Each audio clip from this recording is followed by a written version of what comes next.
Time for some Scrawlr tips. In this video, we're going to take a look at the number 91 ScrawlrBox and delve into some of those tips and tricks that you'll find in the zine. We'll be using the paper featured in the box, which is this Gecko Bristol board. This Bristol board has a super smooth surface so you can glide those Copics across. Let's crack on. This Derwent pencil is a hard lead pencil, great for line work, and just like magic, here's one I drew earlier. The downside to smooth paper that you can't grab it properly. A couple of extra things I'm going to be using are some hand sanitizer and a paintbrush. To start with, we'll be using the Copic Ciao markers, beginning with the E31 Brick Beige. These Copics are dual-ended, great for mixing up your mark making and your line work, and we'll be using the brush nib for some colouring first. The ink featured in Copic Markers is quite transparent, so we're going to use that to our advantage and layer up our colour. To prevent an uneven area of colouring, you should keep the nib on the page at all times. Try not to overlap where you've just coloured and work slowly for the most even results. It does hurt your hand, but it is definitely worth it. Also helps if you work in small circles. The first layer's down and I can still see the pencil marks, but that's not an issue right now as I still need them. Wait for the ink to dry before going back in with another layer. We're going to use those pencil lines to guide us with our shading. Using the same colour to build up the opacity to create shadows. Switching up the angle I'm holding the pen to create different line marks to create different sort of shadowy impressions to the skin of the Komodo dragon. I'm pressing down hard in some areas to build up the colour a bit more. As the Bristol board is so smooth, it is a fine balance of trying not to press too hard, as too much ink will just pool on the paper and then you'll get those little alcohol-y type marks, which is not what we want right now.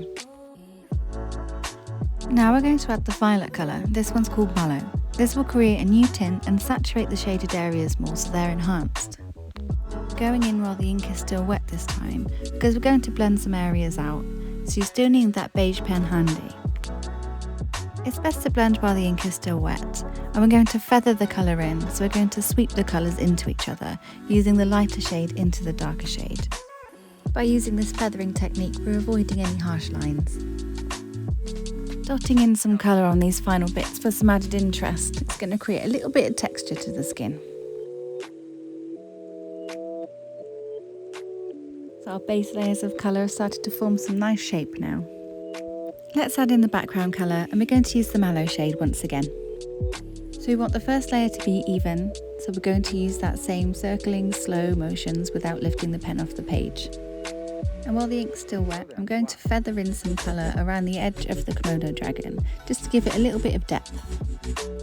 Now we're going to colour in the next area with our new tint using green and violet. This will create a sort of a greyish tone. The more violet you add, the more greyish it actually becomes.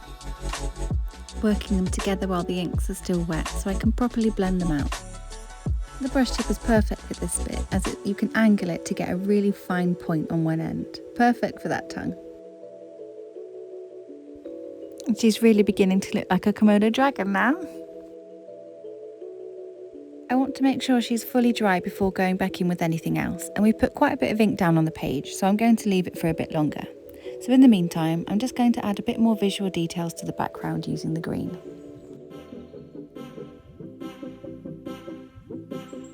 Okay, now that's fully dry, we're going to go back over the top. Komodos have lots of scales, so to create the scales, I'm dotting the brush nib, varying the pressure and the angle just to get different sizes of dots. The harder you press, the bigger the dot. And to get those really small dots, hold the pen more vertically, then you get the pinpoint of the brush nib. Letting it dry again before going in with our next layer, and this time we're going to be using the Staedtler 308 pigment liner for this. Now the Copic is dry, it shouldn't smudge. Now you might be thinking, what has the Komodo dragon got to do with this month's Scrawlr challenge, Feminine Energy? So let me explain, and bearing in mind I'm no David Attenborough, I just love Komodo dragon. Not only are Komodos the largest living venomous lizard in the world, they're also in the 0.1% of vertebrates that are asexual. The females can reproduce without any need for a male. In 2006, there was a female Komodo dragon at Chester Zoo, and her name was Flora, which is just incredibly adorable. And one day, having never seen a male in her entire life, she decided it was time to make some babies. And this came as a surprise for her keepers at the zoo. I think it's absolutely fascinating that they can do this, and no wonder these amazing creatures have been around for 4 million years. So this is for you, Flora. Anyway, back to art. I've used the liner to do the outline and also add in some hatching and dots to the shading. Next up, I want to add in some subtle bleached out areas using the hand sanitizer. Using hand sanitizer because I don't have blender pen, but this will also work as well. Anything made with alcohol really. And this will create a little bit of visual interest. The more you add, the more it will bleach the pigment. You can also use it to fix any mistakes. Just adding a little bit more mark making to the background. And a little bit more shadow around Flora so she stands out a bit more. I want to add a bit more definition, so I'm going to go back in with that liner, but this time I'm not waiting for it to dry. I'm going to use that to my advantage, and I'll grab that beige Copic and blend it all out. This way I can create some subtle darker areas without it being too black, and those shadows will stand out just that little bit more. And don't worry about staining your Copic, you can wipe it clean on some scrap paper.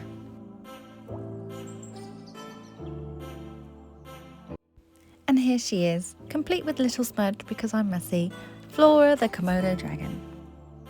I feel I've earned my sweet treat. I hope you found this tips video useful. Until next time, keep scrolling!